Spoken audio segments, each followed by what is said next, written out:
ममता बॅनर्जी यांच्या पराभवाने काँग्रेस नेते राहुल गांधीच आता इंडिया आघाडीमध्ये बॉस असणार आहे। पश्चिम बंगालच्या निकालानं काँग्रेस पुढील आव्हानं हे आता दूर झाले। असं काय घडलं? इंडिया आघाडीमध्ये आता समीकरण बदलणार आहे का? 2029 लोकसभेसाठी काय गणित जुळू शकतं? पश्चिम बंगालमध्ये काँग्रेसचा परफॉर्मन्स पण इतका खास नाही, मग राहुल गांधींसाठी हे चांगलं कसं झालं? याच गोष्टींचा आढावा या व्हिडिओतून घेणार आहोत। त्यासाठी व्हिडिओ पूर्ण पहा। नमस्कार, मी श्रेयस पांडे, तुम्ही पाहताय न्यूज 18 मराठी। पश्चिम बंगाल एक असं राज्य जिथे 15 वर्ष एकच नाव गाजत होतं, ममता बॅनर्जी। जय बांग्ला आभार देखा होबे, फिर मिलेंगे, राहे गुलशन तो फूल खिलेंगे। पण 2026च्या निवडणुकीनं सगळं उलथवून टाकलं। भारतीय जनता पार्टीनं इतिहास रचला। 293 पैकी तब्बल 206 जागा जिंकत भाजपनं थेट सत्ता काबीज केली आणि दुसरीकडे तृणमूल काँग्रेस फक्त 81 जागेंवरच मर्यादित राहील। इतकंच नाही, स्वतः ममता बॅनर्जीही आपला भक्कम किल्ला भुवनीपोर गमावून बसले। हा फक्त पराभव नव्हता, हा एका युगाचा अंत होता। देशाच्या राजकारणामध्ये एक नाव आता पुन्हा चर्चेत आलाय, ते म्हणजे राहुल गांधी। कारण काय? बंगालमध्ये मित्र पक्ष हरला, पण केरळमध्ये काँग्रेस जिंकली।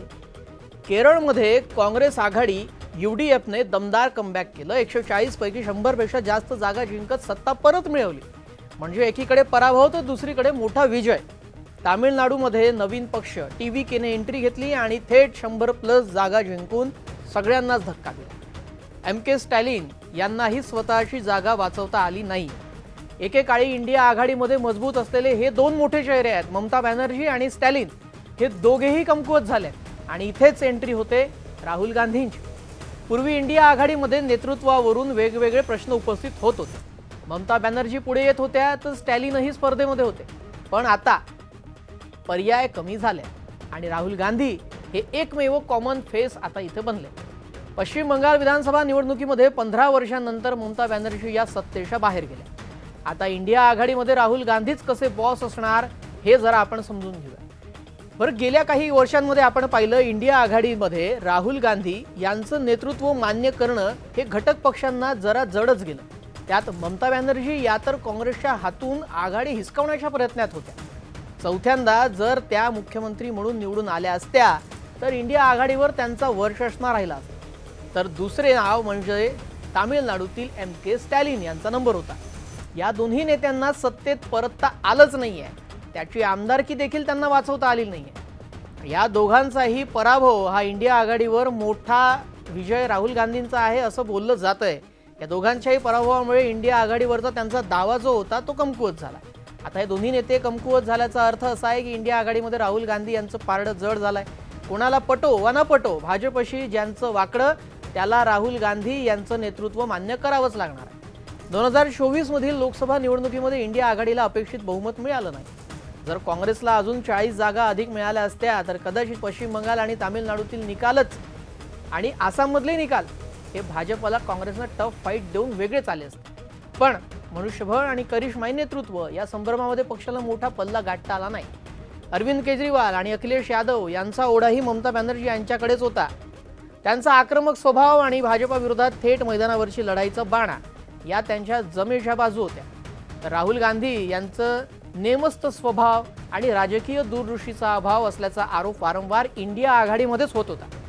त्याचा फायदा आता दिदींना होत होता। पण आता असं झालं आहे की त्यांचा पराभव झाल्यामुळे राहुल गांधी यांचं नेतृत्व मान्य केल्याशिवाय इतर नेत्यांपुढे कोणता दुसरा पर्याय शिल्लक उरला नाही।